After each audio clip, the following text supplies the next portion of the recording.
Rede Amigo Espírita, uma ferramenta de união, interação e divulgação do movimento espírita. Acesse www.redeamigoespírita.com.br e confira nosso acervo disponível. Rede Amigo Espírita, divulgando, instruindo e unificando.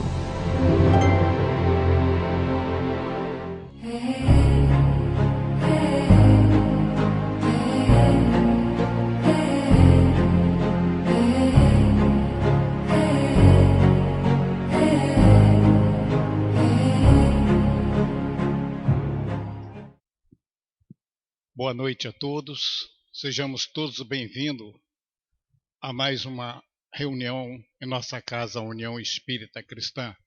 As pessoas que nos visitam pela primeira vez, sintam-se à vontade e recebendo um abraço de todos nós aqui da UEC. Agradecemos à Rede Amigo Espírita por disponibilizar o espaço para a transmissão da nossa palestra de hoje. Estamos transmitindo ao vivo pela internet para o mundo todo. E aqueles que quiserem acessar, basta acessar a Rede Amigo Espírita. Maiores informações na nossa página no Facebook. As palestras gravadas também estão disponíveis em nosso canal no YouTube e na Rede Amigo Espírita. Muito obrigado. Para iniciarmos, vamos pedir a nossa companheira Rosângela para que nos faça a nossa leitura preparatória, pedindo também aqueles portadores de telefone celular que estejam retirando o som dos seus aparelhos. Uma ótima noite a todos. A página para reflexão da noite é Vinha de Luz, o livro, ditado por Emmanuel, psicografia de Francisco Cândido Xavier, o título Herdeiros. É da Epístola de Paulo aos Romanos, no capítulo 8, versículo 17. E se nós somos filhos, somos logo herdeiros também, herdeiros de Deus e co-herdeiros do Cristo. Incompreensivelmente, muitas escolas religiosas, através de seus expositores, relegam o homem à esfera de miserabilidade absoluta. Púlpitos, tribunas, praças, livros e jornais estão repletos de tremendas acusações. Os filhos da terra são categorizados à conta de réus da pena última. Ninguém contesta que o homem, na condição de aluno em crescimento na sabedoria universal, tem errado em todos os tempos. Ninguém ignora que o crime ainda obceca, muitas vezes, o pensamento das criaturas terrestres. Entretanto, é indispensável restabelecer a verdade essencial. Se muitas almas permanecem caídas, Deus lhes renova diariamente a oportunidade de reerguimento. Além disso, o Evangelho é o roteiro do otimismo divino. Paulo, em sua Epístola aos Romanos, confere aos homens, com justiça, o título de herdeiros do Pai e co-herdeiros de Jesus. Por que razão se dilataria a paciência do céu para conosco, se nós, os trabalhadores encarnados e desencarnados da terra, não passássemos de seres desventurados e inúteis? Seria justa a renovação do ensejo de aprimoramento a criaturas irremediavelmente malditas? É necessário fortalecer a fé sublime que elevamos ao alto, sem nos esquecermos de que o alto deposita santificada fé em nós. Que a humanidade não menospreze a esperança. Não somos fantasmas de penas eternas, e sim herdeiros da glória celestial, não obstante nossas antigas imperfeições. O imperativo de felicidade, porém, exige que nos eduquemos convenientemente habilitando-nos à posse imorredora da herança divina. Olvidemos o desperdício da energia, os caprichos da infância espiritual e cresçamos para ser, com o Pai, os tutores de nós mesmos.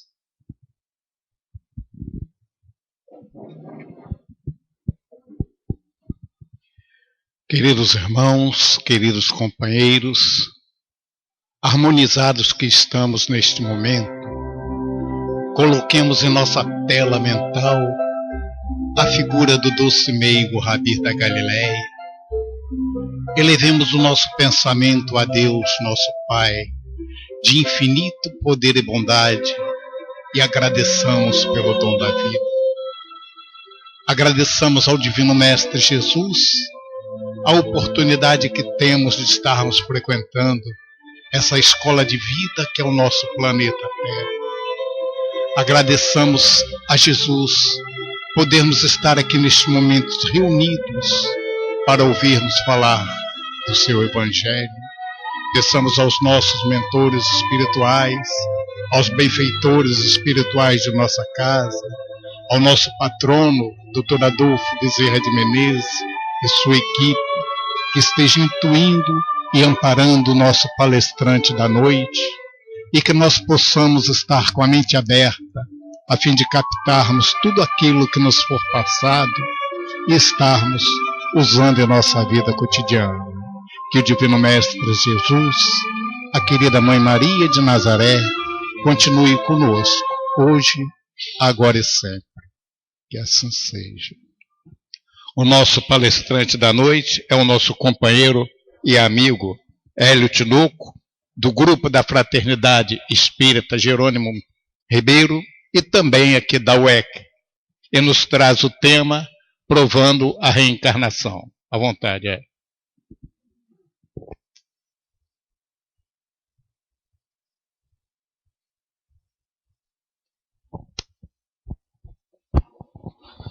Boa noite, meus companheiros. Boa noite, minhas companheiras.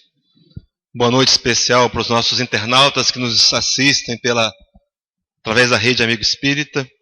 Uma alegria muito grande estar aqui para juntos, mais uma vez nessa noite, conversarmos sobre as verdades do Espiritismo ligadas aí ao Evangelho de Jesus.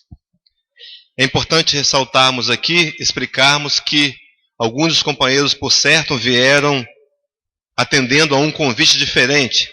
Deveria estar aqui conosco hoje o nosso companheiro Marcos Bentes, da Federação Espírita do Estado do Espírito Santo, que abordaria para a gente o tema Fundamentos e Finalidades da Reencarnação. No entanto, o companheiro teve um contratempo e, em tempo hábil, contactou com a casa, e a casa nos procurou, sabendo que tínhamos um tema semelhante sobre a questão da reencarnação, e é por isso, então, que não o vim substituí-lo, não é claro, mas trazer para a gente também uma ideia sobre reencarnação. Interessante que o tema reencarnação é um dos mais importantes, um dos que mais explica, um dos temas que mais conforta e consola, e um dos temas mais imperiosos e que participam de forma muito marcante da doutrina dos Espíritos. Nós tivemos aqui recentemente, por volta de 2 semanas ou 3, se não estiver enganado, e esse trabalho também foi transmitido pela Rede Amigo Espírita, está lá arquivado no YouTube, pode ser consultado, o nosso companheiro Dr. José Roberto também abordando sobre reencarnação. E eu fiquei imaginando assim, que cada um dos palestrantes que fala sobre o mesmo tema tem uma vertente. E a vertente que eu vou explorar hoje, sobre a questão provando a reencarnação, os companheiros vão perceber que há 2 momentos específicos.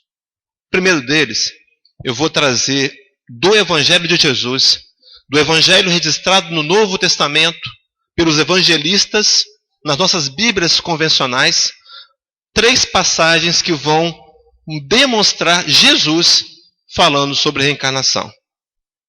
Num segundo momento, em 7 exemplos práticos de ocorrências comuns que a grande maioria de nós aqui presentes e também através da internet tenham, por certo, experimentado.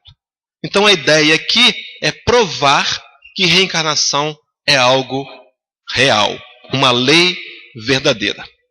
Eu costumo abrir esse trabalho dizendo que, pessoalmente, eu não acredito em reencarnação. Até porque reencarnação não é algo que se acredite. Reencarnação não é uma opção. Reencarnação é uma lei. É como se eu dissesse para os companheiros que vou pegar esse passador de slides e vou jogá-lo, vou soltá-lo aqui agora, e eu não acredito que ele vai cair. Eu não acredito na lei da gravidade. Pensar em reencarnação é algo que explicará para todos nós, nos trará uma plena consciência completíssima com relação à justiça e o amor divino desse Deus que é soberanamente bom e justo. Então que nessa noite Jesus, esse nosso amigo, possa nos acompanhar em nossos pensamentos, que os amigos espirituais que se encontram entre nós possam nos assistir e nos ajudar a nessa noite fazer desses momentos muito especiais. Que possamos sair daqui muito mais vibrantes com relação a essa escolha que fizemos de trilhar o caminho do Evangelho através do Espiritismo. E pessoalmente, eu, embora os companheiros vão perceber que houve uma pesquisa profunda, um trabalho de slides feito com muito amor, mas o meu trabalho mais importante a ser feito nessa noite é me tornar canal desses companheiros espirituais que dirigem essa reunião. Porque, na verdade, eu não sei o que os companheiros precisam ouvir. Eu sei que nós entramos aqui trazendo dificuldades, trazendo dores, desafios da nossa vida diária. Eu não sei quais são, mas esses amigos sabem. Então que eu possa ser instrumento desses companheiros para falar ao seu coração, ao meu coração, aquilo que nós precisamos ouvir. E que possamos todos nós sair daqui, nessa noite, com um desejo renovado de aprendermos a amar e trilharmos cada vez mais intimamente o caminho do bem. Então, para começarmos falando sobre provando a reencarnação, vamos conceituar reencarnação. No dicionário comum, se consultarmos o dicionário comum, ele vai dizer que reencarnação, ele divide reencarnação, ele vai dizer que é para a gente tornar-se carne mais uma vez. Então o processo da reencarnação, trocando em miúdos de forma muito compacta e simples, é tornar-se carne de novo. Para tornar carne de novo e para tornar alguma coisa de novo e mais uma vez, necessário é que já tenhamos experimentado esse tipo de experiência. Então a reencarnação, ela já traz como uma ideia bem básica e bem ampla de que todos nós necessitamos desse envoltório carnal algumas vezes, a fim de, como nos foi dito na leitura preparatória pelo benfeitor Emmanuel, aprimorarmos e desenvolvermos as qualidades do homem de bem, as qualidades de nos aprimorarmos e crescermos espiritualmente. Então, tornar-se carne mais uma vez. E o texto que eu quero abordar, muito conhecido por todos nós, sempre que se fala em reencarnação, do Evangelho de João, o capítulo 3, os versículos de 1 a 15. Aquele encontro de Nicodemos, quando ele o busca na calada da noite por ser um homem importante, por ser um homem que participava do Sinédrio, por ser um homem que era doutor da lei. Então ele vai procurar Jesus porque as palavras de Jesus o encantaram. Talvez tenham ouvido indiretamente, talvez tenham passado por aquele grupo de pessoas e escutado Jesus dizendo os seus ensinamentos amorosos, e aquele homem se encanta. E aquele homem entra num processo de curiosidade e vai buscar Jesus. E ao encontrar com Jesus, lhe pergunta o que era preciso para herdar a vida eterna. O que era preciso para entrar no reino de Deus. E Jesus registra para a gente, nos diz as palavras que João registra nesse versículo. Palavras do Cristo. Na verdade eu te digo que aquele que não nascer de novo não pode ver o reino de Deus. Parece-me, companheiros, que numa interpretação literal, as verdades ditas aqui estão muito claras. Para que nós possamos ver o reino de Deus, é preciso nascer de novo. Alguns segmentos religiosos contrários, e nós respeitamos, a ideia da reencarnação, eles pegam nesse texto e migram a ideia para a questão do novo nascimento, do nascimento de um novo homem interior. Mas as palavras do Cristo estão registradas de uma forma muito clara. É necessário nascer de novo. E observem que esse mesmo texto, no livro Boa Nova, psicografado por Francisco Cândido Xavier, do companheiro Humberto de Campos, ele vai registrar no capítulo 14 esse mesmo diálogo de uma forma mais completa. Eu quero abrir aqui um primeiro parênteses para dizer para os companheiros que o Espiritismo é uma atualização, é a grande atualização, é a grande terceira revelação do projeto de Deus para a redenção da humanidade. O Espiritismo então, ele vem trazer para a gente uma nova visão, ele completa a visão com relação aos diálogos do Cristo. E vejam qual é o registro, qual é a forma transcrita nesse livro Boa Nova, no capítulo 14. Diz assim, a lição a Nicodemos, e a interpretação, as palavras dizem assim, as mesmas palavras do Cristo, registradas por João, agora redivivas pelo Espiritismo. Em verdade, refiro-te ser indispensável que o homem nasça e renasça para conhecer plenamente a luz do reino de Deus.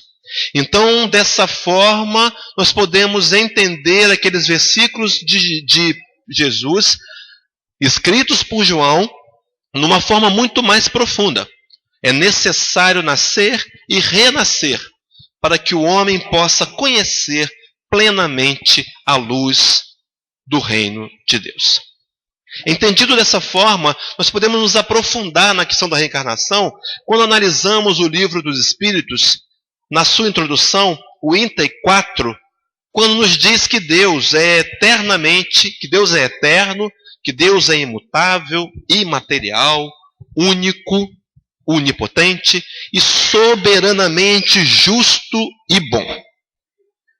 Sem a ideia, queridos, da reencarnação, como se explicariam para os nossos companheiros que nos escutam, como se explica a questão de alguns nascerem mutilados, sem alguns membros, com algumas deficiências físicas, alguns nascerem em berços com provisões financeiras suficientes para se manterem, outros vivendo abaixo da linha da miséria? Sem compreender a reencarnação, imaginando que nós tenhamos sido criados no ato da concepção, criados espíritos no ato da concepção, e que em uma apenas vivência física precisemos definir o nosso futuro reencarnatório, o nosso futuro eterno, Deus teria cometido talvez uma falha, ou talvez não tenha sido tão justo. A explicação daqueles que não se propõem a trilhar o entendimento da reencarnação, eles dizem que esses assuntos pertencem à economia de Deus e consideram como coisas encobertas.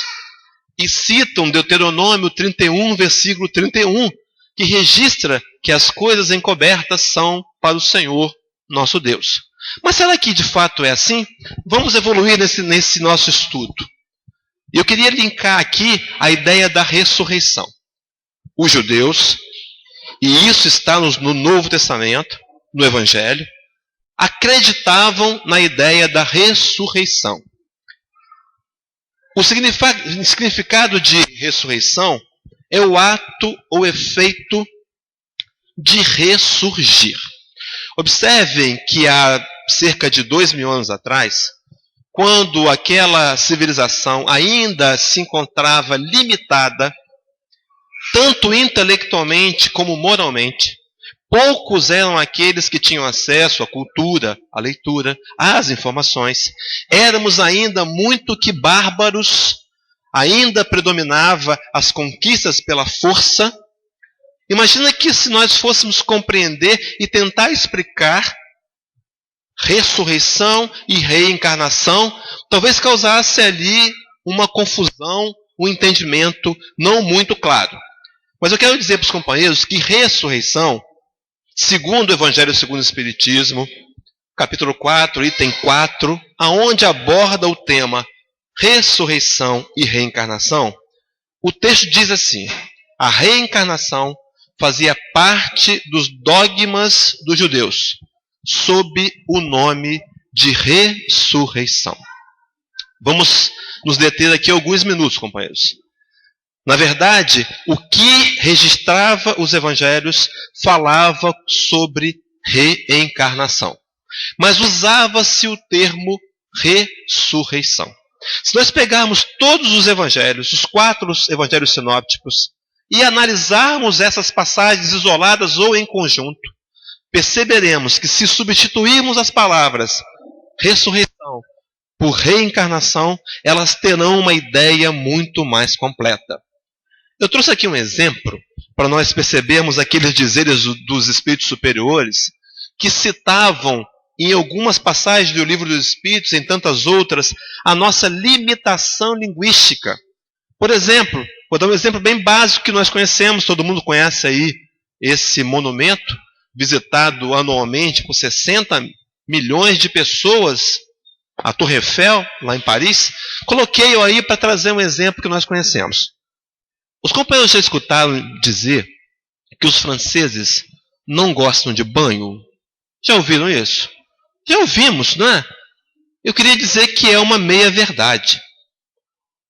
Mas também quero afirmar que os franceses não tomam banho todo dia. Estou afirmando. E vou dizer por quê. Porque lá na França, os banheiros têm, todos eles, a ducha e a banheira. Quando os franceses dizem que não tomam banho todo dia, porque eles não tomam banho na banheira todos os dias, é verdade. Mas tomam a ducha. Tomam o banho de chuveiro que nós tomamos todos os dias. Então, quando eu digo os franceses não tomam banho todos os dias, é uma verdade. Mas a interpretação não significa que eles são sujos e não gostam de higiene. Entenderam a questão? Quando se falava no Novo Testamento em ressurreição, a ideia que se tinha, e isso vai até o ano 553 da nossa era, era a ideia da reencarnação. Dito isso, vamos nos aprofundar. Lamentações de Jeremias. Jeremias está lá nas ruínas de Jerusalém e escreve um livro de lamentações. Capítulo 3, versículo 22, ele é do profeta, e ele registra assim: as misericórdias do Senhor são a causa de não sermos consumidos, porque as suas misericórdias não têm fim, novas são cada manhã, grande é a tua fidelidade. Companheiros, imaginemos aqui uma coisa que não tem fim. Se as misericórdias de Deus não têm fim, o que podemos fazer com a ideia então da condenação eterna? Não, a misericórdia de Deus não tem fim. É um registro de Jeremias no livro da Bíblia, aceito pela grande maioria das religiões cristãs, como até um livro santo, como um livro sagrado. Então, se Jeremias está nos dizendo que as misericórdias de Deus não têm fim, como é que podemos linkar com condenação eterna? É preciso, companheiros, que nós, vivendo essa era da informação, essa era do raciocínio da lógica que o Espiritismo vem compor, questionemos alguns conceitos que estão inseridos em nosso banco de dados perispiritual. Acreditamos na condenação eterna? Qual é o fundamento? Por quê? Quem foi que disse? São perguntas imperativas que precisam ser respondidas. Então, seguindo aqui a ideia, eu quero abordar o primeiro tema em que Jesus vai falar sobre reencarnação. Jesus. O episódio é o da transfiguração. Lembra daquele momento em que Pedro, João e Tiago vão até o Monte Tamor e lá reúnem com Jesus, e lá numa reunião mediúnica encontram Elias e Moisés?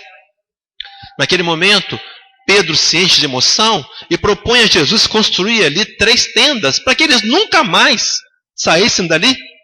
E o diálogo se prolonga e Jesus vai dizer de forma muito clara que Elias, que João Batista era o Elias que havia de vir.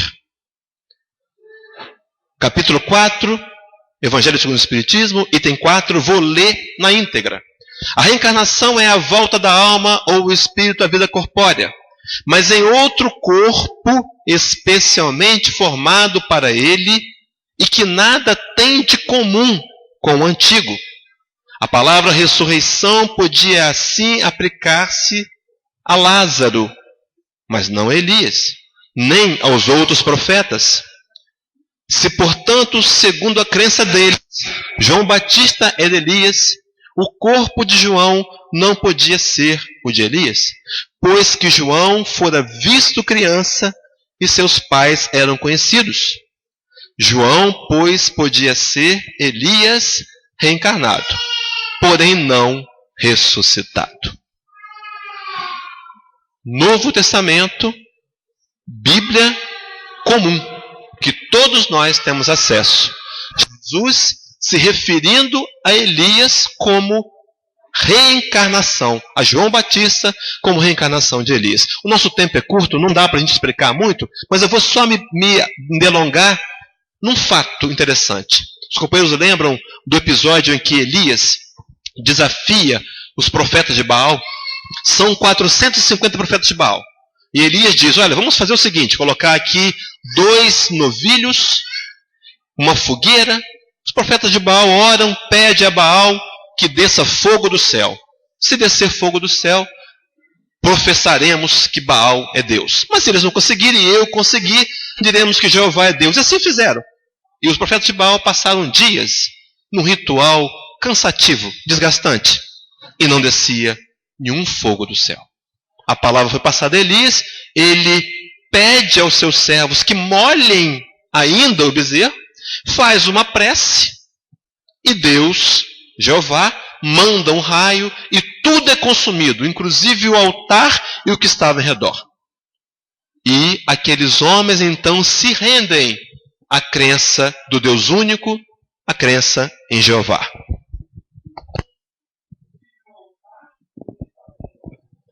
Se rendem, tá bom? Alô? Se rendem à crença do Deus único, escutaram, ninguém perdeu nada, né? Nem os internautas, né? Vamos voltar. Eles se rendem à crença do Deus único. Mas observe que apesar disso, Elias, num momento de pouca misericórdia, ordena e concorda que os profetas de Baal, 450, fossem executados. E a execução foi cortarem-lhes as cabeças. João Batista morreu como? Degolado, não é? Perdeu também a cabeça. Talvez tenha vindo para fazer uma compensação daquele ato tão insano e cruel que tenha cometido. Voltemos para a reencarnação. Agora a passagem de Lucas 20, versículo 27 a 40, sobre a questão dos saduceus e a ressurreição. Lembram dessa passagem? Vou mostrar nessa passagem Jesus falando de reencarnação. Os saduceus procuraram Jesus para tentá-lo, para apanhá-lo em algum erro, a fim de tentar condená-lo falsamente, prendê-lo, julgá-lo, condená-lo à cruz e matá-lo. Ele incomodava. Suas palavras incomodavam, porque trazia uma nova maneira de enxergar o amor, as relações mais justas, e alguns privilegiados se sentiam incomodados. Mas nessa passagem, os saduceus vêm e dizem, Senhor, um homem casou e morreu, não deixando filhos. E diz a lei dos judeus, chamado Videlato, se me faltar o nome, acho que é esse. Não tendo filhos, a mulher, o irmão, na sequência, o mais novo daquele mais velho, tinha que casar-se com aquela mulher. Tinha que casar para dar descendência àquele irmão. Nessa história, todos os irmãos casaram e foram morrendo. Casaram-se o 7º com aquela mulher e morreu. Que mulher, né? E eles perguntam, Senhor, na vida eterna, quem será a esposa? Quem será o marido dessa mulher? Olha que pergunta difícil. E Jesus vai responder na parte B do versículo 34 a 36, diz assim: os filhos deste mundo casam-se e dão-se em casamento, mas os que foram julgados dignos de viver a vida eterna não mais se casam e não se dão em casamento. E complementa: porquanto não podem mais morrer e são semelhantes aos anjos dos céus. Não podem mais morrer. Menino, você não pode mais entrar neste carro. Você não pode mais chegar atrasado. Implica que já entrou no carro. Implica que já chegou atrasado. Não podem mais morrer. A ideia de se morrer várias vezes fazia parte do dogma dos judeus. Era essa a ideia. Que nós, por alguma razão, que daqui a pouco eu vou falar, desconfiguramos. Mas vamos adiante, porque o tempo não nos ajuda. Na Enciclopédia Britânica, uma das mais confiáveis em termos de pesquisa, vai dizer que a reencarnação era parte dos dogmas da Igreja Católica. Igreja que nós professamos algumas encarnações atrás, e está até nessa encarnação. E essa ideia foi retirada a pedido do imperador Justiniano, no segundo concílio de Constantinopla, vejam o ano, 553 da era cristã, a pedido da solicitação da rainha Teodora. Rapidamente a história. Teodora era uma prostituta, que naquela época era tido como a ralé da sociedade. Mas o imperador Justiniano se apaixonou por ela. E a fez rainha, casou-se e a fez rainha. Mas isso gerou um grande problema. As prostitutas da localidade, cerca de 500, fizeram da rainha a sua garota propaganda. Está vendo? Se prostituta pode ser até rainha, uma coisa boa. E começou a gerar uma polêmica. E a rainha Teodora se incomodou com aquilo e resolveu banir do reino aquelas 500 prostitutas. Mas com medo de tornar isso muito conhecido, mandou que fossem executados. E os sacerdotes lhe disseram: olha, você matou 500 mulheres. Você vai ter que reencarnar 500 vezes para morrer. Aí eles acreditavam assim. Não tinha ainda essa lei da reencarnação completa. Não compreendia a misericórdia e o amor de Deus. Não cabe nos falar aqui agora. Mas ela foi então, de forma sedutora, acreditando que se abolisse do dogma da religião, ela ficaria isenta de pagar pelas suas culpas. E esse imperador, o Justiniano, influente, naquele grande concílio papal, consegue abolir. Está na Enciclopédia Britânica e pode ser conferida essa informação. Mas indo adiante, eu quero então trazer agora, no segundo momento, alguns questionamentos práticos que nós vamos pensar juntos e analisar como é que poderíamos explicar. Na verdade, eu trouxe 7. Estão 7, mas eu vou falar de 8 ou 9, dependendo do nosso tempo. Vamos ao primeiro pensar juntos na ideia da reencarnação como algo que eu posso provar? Como algo que explica? Vamos juntos. Doenças congênitas. Quantos de nós não conhecemos alguns que têm cirrose ou têm enfisema e, na verdade, nunca beberam ou fumaram? Conhecemos algum caso desse, companheiros? Pessoas que nunca fumaram, que nunca beberam, mas que nessa encarnação até algumas crianças apresentam doenças pulmonares e doenças na região gástrica. Como é que se explica isso? Eu quero dizer para os companheiros, de forma muito enfática, que a medicina ainda não tem respostas. Mas nós temos. A reencarnação explica.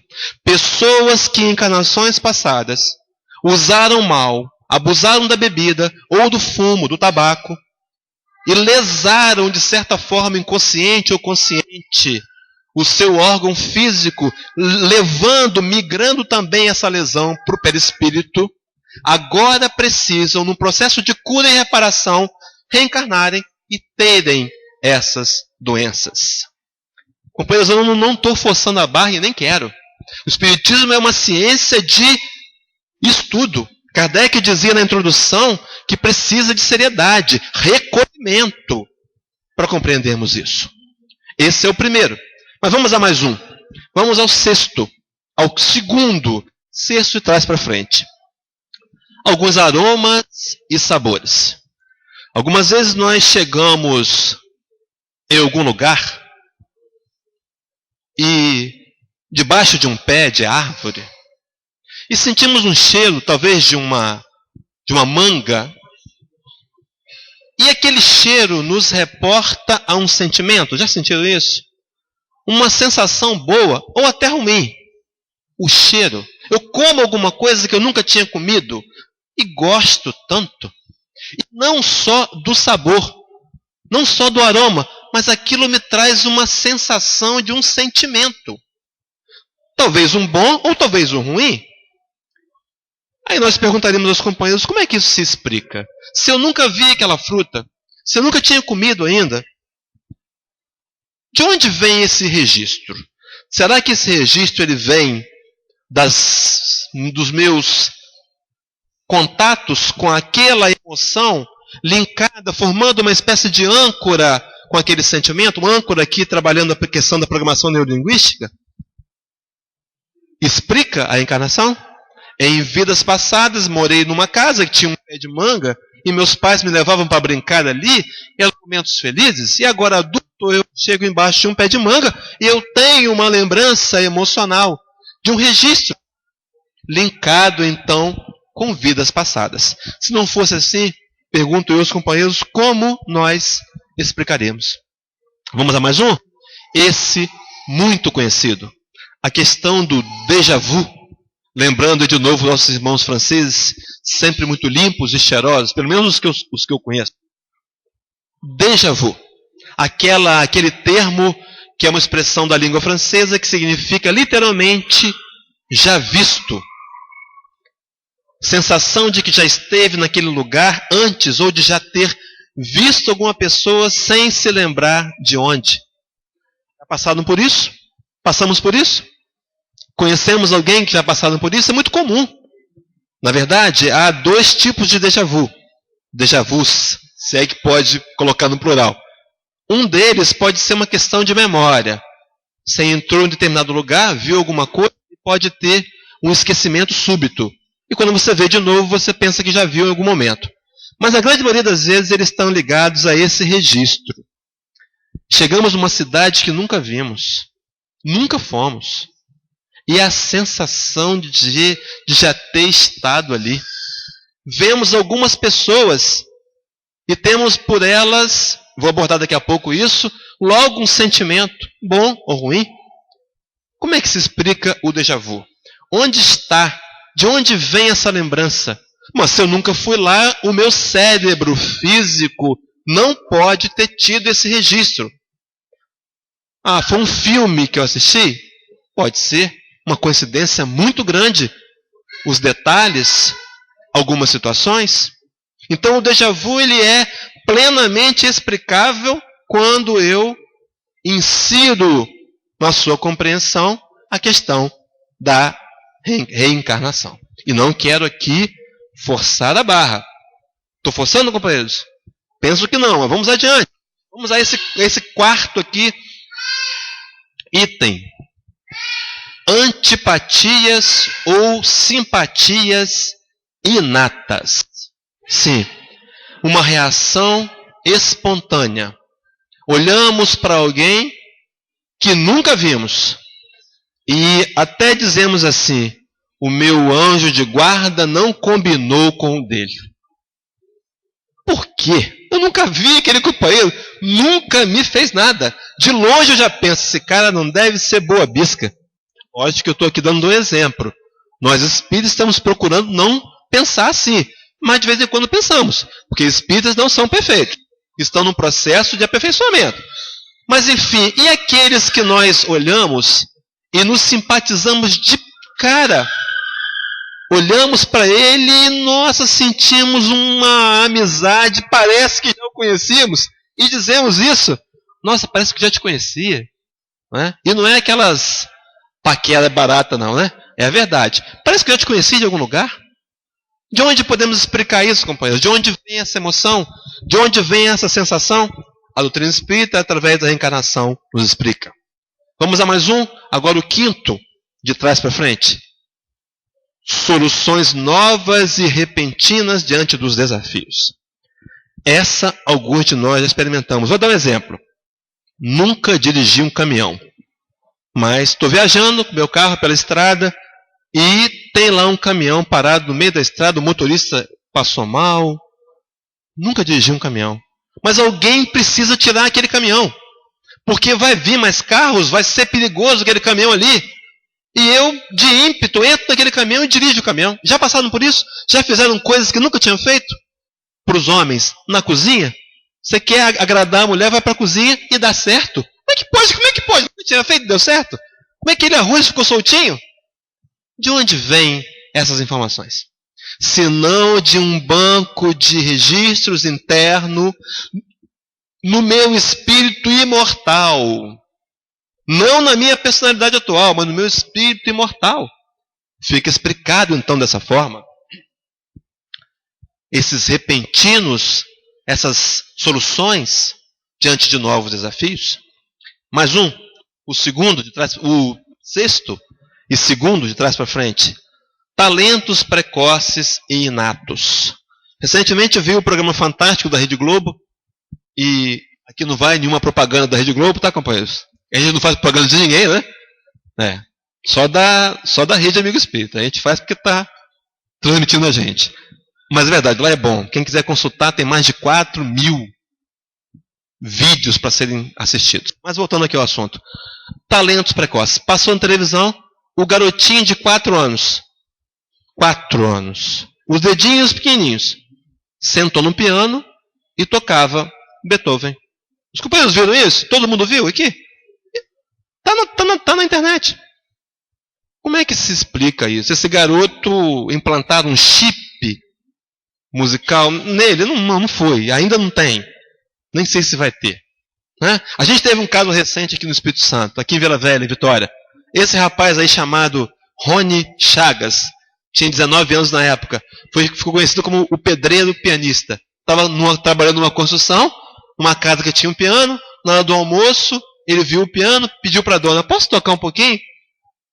A senhora: não, pode tocar. Ele sentou e tocou divinamente bem. Hoje me parece até que está fazendo já espetáculos aqui, né? Tocando em vários lugares. Teve uma oportunidade de mostrar o seu talento. E perguntaram para ele: como é que você aprendeu a tocar piano? De ouvido. Você estuda 30 anos para tocar piano. Ele aprendeu de ouvido. Não é? De onde esse rapaz, Rony, tirou essa informação? Será que a ciência explica? Não explica. Mais uma, para a gente poder concluir e passar para a parte, para voltar para a parte teórica. As diferenças entre irmãos. Vocês que são pais, aí tem lá 3 filhos.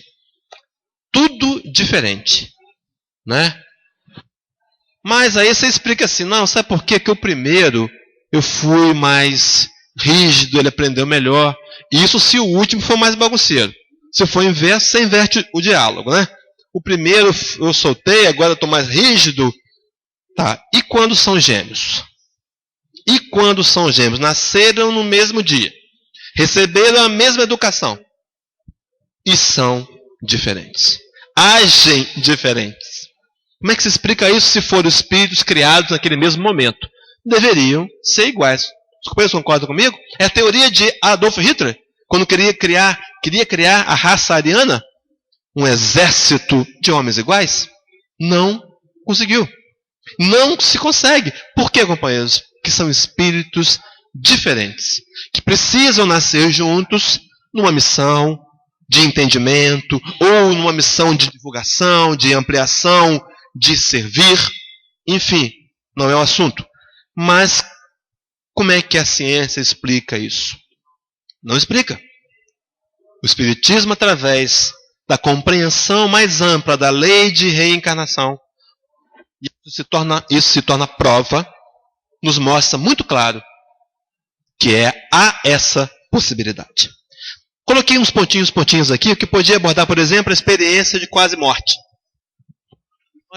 Todos nós já ouvimos. As experiências de quase morte, a chamada EQMs. Né? As pessoas vão a uma cirurgia, a um centro cirúrgico, e de repente elas morrem. E seu espírito se projeta além do corpo e elas enxergam os médicos. Alguns casos relatados dizem que eles foram testemunhas de diálogos que ocorreram na sala ao lado. E de repente os médicos o trazem de volta e essa pessoa lembra de uma luz no final do túnel, lembra de um retorno. É uma prova da existência da continuidade da vida? Sim. E da reencarnação? Sim, também. Porque senão nós não poderíamos estar lembrando e visualizando qualquer outra coisa que fosse, se não fôssemos espíritos imortais. Por exemplo, as diferenças sociais e anatômicas aqui se explicam. Nasceram miseráveis, são moradores de rua, que nós precisamos ajudar, amparar, acolher, aliviar as suas dores, sem assistencialismo, mas com amor, com caridade. Merecem o nosso amparo, mas estão ali numa dificuldade, que talvez tenham eles mesmos angariado por terem desperdiçado recursos monetários ou então abusado das pessoas por conta do poder financeiro que detinham. E agora, como espíritos imortais, precisam vivenciar a miséria.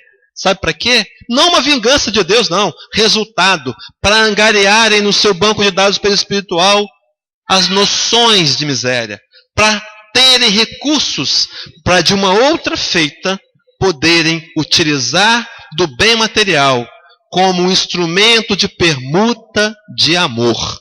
É uma função. Então, aqueles que vieram sem um braço, sem uma perna, problemas auditivos, não são vítimas de um Deus injusto. Pelo contrário, são contemplados, porque de alguma forma participaram de uma programação reencarnatória em algum nível de escolha ou não, a grande maioria de algum nível, e optaram e quiseram essa prova e essa expiação, a fim de repararem as suas dívidas consigo mesmo e com as histórias do pretérito. Mas então, seguindo essa ideia, esse raciocínio, nos faltam apenas 12 minutos, eu quero abordar aqui uma passagem do Evangelho segundo o Espiritismo, capítulo 25, item 2, onde Kardec nos conduz a um raciocínio impressionante. Vou abrir um parênteses rapidinho para falar de Kardec aqui. Abordei recentemente o tema Kardec, por conta do mês de outubro, que a gente chama do mês de Kardec. E Kardec não era um espírito comum, não era. Ele era extremamente evoluído. E ele tem um raciocínio extremamente lógico. Não foi à toa que foi escolhido para ser aquele que codificaria palavras de espíritos superiores. Não foi à toa. Fechando parênteses, olhem o raciocínio que Kardec nos coloca no Evangelho. Então, pergunta, como a humanidade poderia progredir sem a pré-existência e a continuação da alma após a morte? Como haveria evolução se todos nós tivéssemos sido criados no ato da concepção como espíritos e ao morrermos definíssemos o nosso futuro eterno? Até meio injusta a ideia, né? Porque se eu fracassei nessa encarnação, eu estou perdido, né? Eu vou lá para aquele lugar que queima e o fogo não consome. Lugar terrível. Quente não consome. Lugar de dor, sofrimento, ranger de dentes. Companheiros, o inferno não existe. Só abrir um parênteses, tá? Se existe, é temporário, não é eterno. Mas vamos adiante. A resposta, ele continua no raciocínio. Se as almas deixassem a Terra para não mais voltar, companheiros, acompanhem comigo. Internauta, acompanha comigo.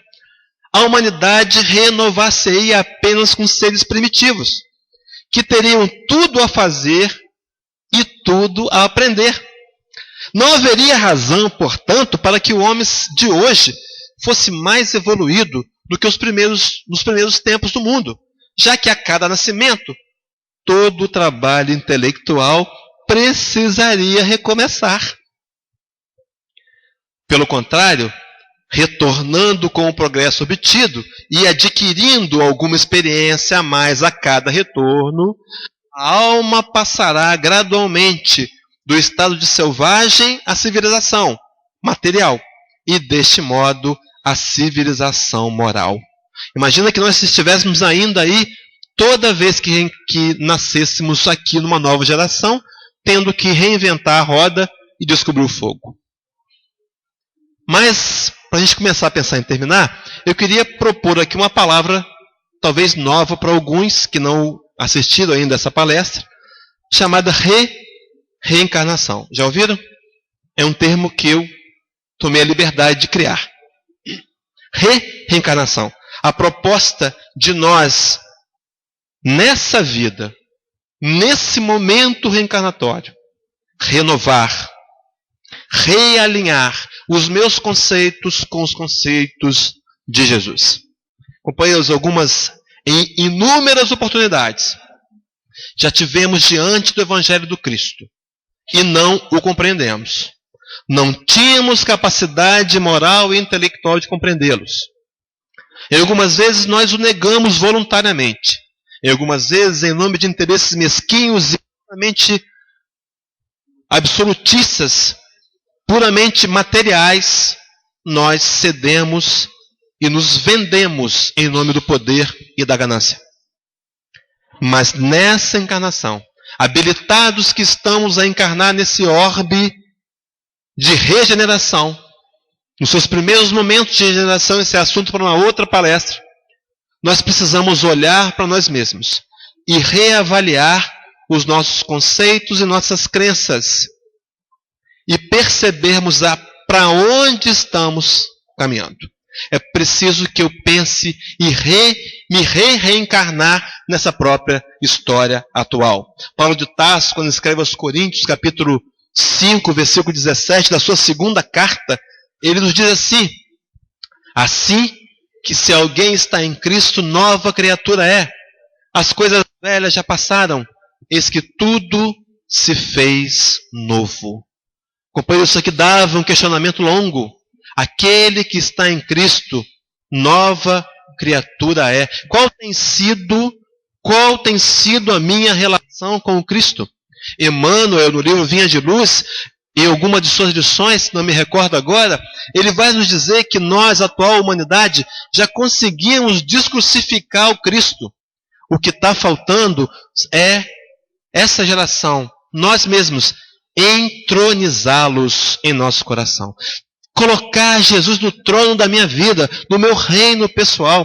E esse é o momento, companheiros. Às vezes nós ouvimos alguém brincando de uma forma leviana e talvez até muito inconsequente, mas inconsciente, dizendo: esse defeito eu vou deixar para resolver na próxima encarnação. Não deixa não, companheiros. Não deixa de fazer a reparação nessa encarnação, não. Jesus nos solicita lá no capítulo 5 de Mateus, ele diz assim: reconcilia-te depressa com teu adversário. Talvez a oportunidade de reconciliar agora só venha daqui a algumas encarnações. E nós vamos ter desperdiçado o momento de nos acertarmos com aquele que Deus nos colocou como irmão, como filho, como mãe ou como pai. Então, a questão da reencarnação, eu queria contar uma história para ilustrar esse amor maravilhoso de Deus. A história acontece mais ou menos assim. Um homem muito rico tem um único filho. E esse filho é aquele filho difícil. É aquele filho que desde pequeno não obedece, cria problema, traz transtornos. Um garoto terrível. Aquele filho que, se nós pudéssemos usar uma linguagem secular, diríamos que ninguém quer ter. Era aquele garoto. Cresceu, não queria estudar, não foi para a universidade, gastava o dinheiro do pai, só queria comprar. E o pai, o amor de pai é sempre assim, ele não sabia o que fazer, e o tempo foi passando. Mas chegou um dia que aquele senhor fazendeiro, muito rico, adoeceu. E a doença grave. E o médico lhe disse: olha, você vai morrer. E ele chamou o filho no quarto, já acamado, já no estado bem avançado da doença, e disse: meu filho, você a vida toda foi irresponsável. A vida toda tentei te aconselhar, mas agora seu pai vai morrer. Sua mãe já morreu. Você vai ficar sozinho. Você vai ficar com tudo que eu estou te deixando. Toma juízo, meu filho. Cuida desse negócio. Procura ser caprichoso. Toma juízo, melhora.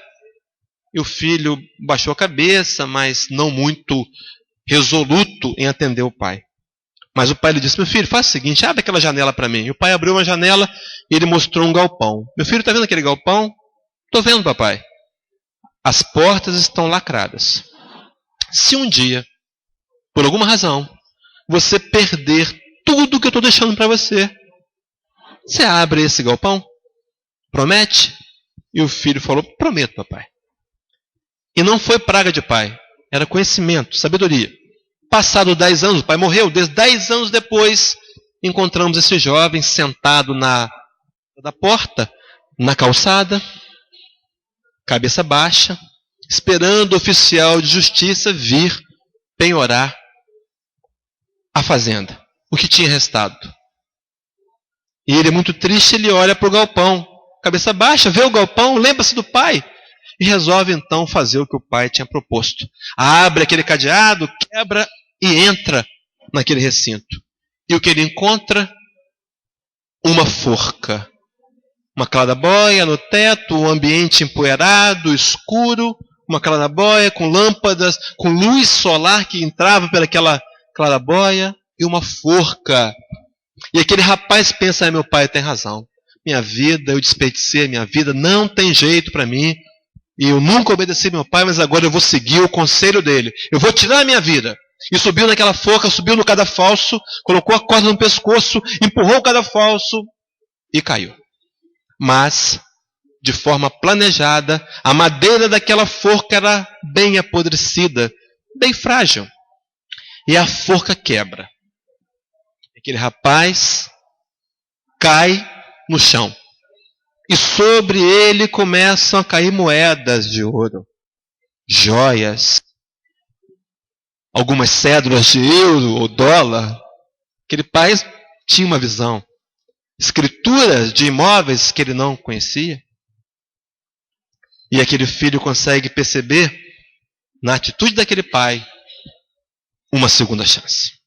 Meus amigos, Deus, esse ser supremo e maravilhoso que nós ainda não entendemos, compreendemos já um pouco de Jesus, mas Deus não entendemos, tem uma misericórdia sem fim.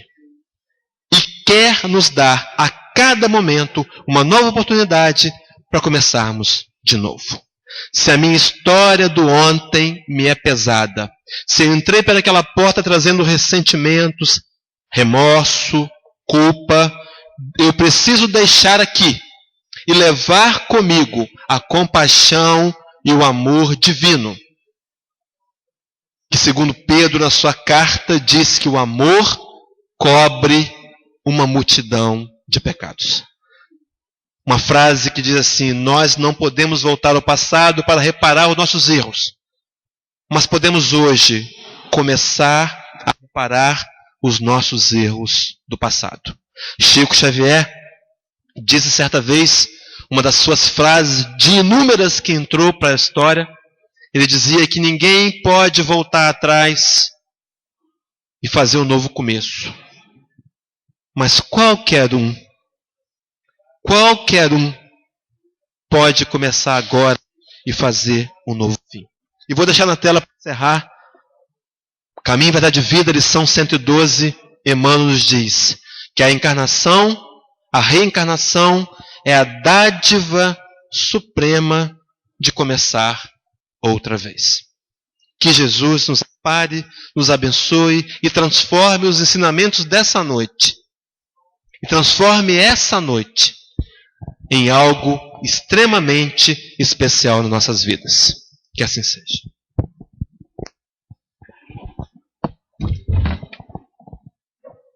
O nosso muito obrigado ao companheiro Hélio pelo belo estudo da noite. Vamos pedir à companheira Rosângela para fazer a nossa prece de agradecimento.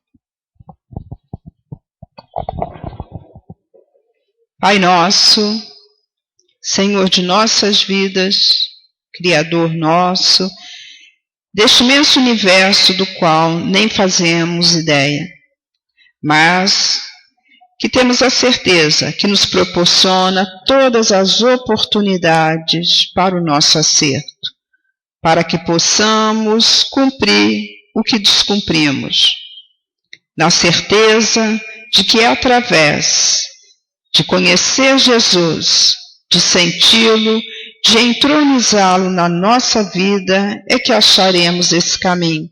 E vamos entender, assim como tantos trabalhadores da seara do Mestre, como seus mensageiros, que Ele é o caminho, a verdade e a vida, que nos faz chegar ao Pai Celestial. Muito obrigada, Pai, por aqui estarmos, pela lembrança dos ensinamentos trazidos através dos evangelistas, os apóstolos do Mestre, para recordar-nos neste presente momento na nossa memória espiritual. Que a cada dia consigamos lembrar-nos de que seguir Jesus é reviver e não tenhamos medo de sermos o instrumento que Ele necessita. Apesar da nossa inferioridade espiritual ainda, o Mestre coloca, através da sua imensa seara, a oportunidade de servi-lo. E muito obrigado por aqui estarmos, cada um de nós, servindo a Ti, Mestre amado. Obrigado aos amigos espirituais que preparam esse ambiente, responsável pela exposição doutrinária de cada quinta-feira. Obrigado a Bezerra de Menezes, que através de abrir esta casa de consolo, amparo, esclarecimento, proporciona a cada um de nós também a oportunidade de buscarmos o trabalho. E em Teu nome, Mestre amado, e acima de tudo, em nome de Deus nosso Pai, agradecidos, Pai, nós encerramos a atividade desta noite. Muito obrigada.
Santa Maria, Mãe de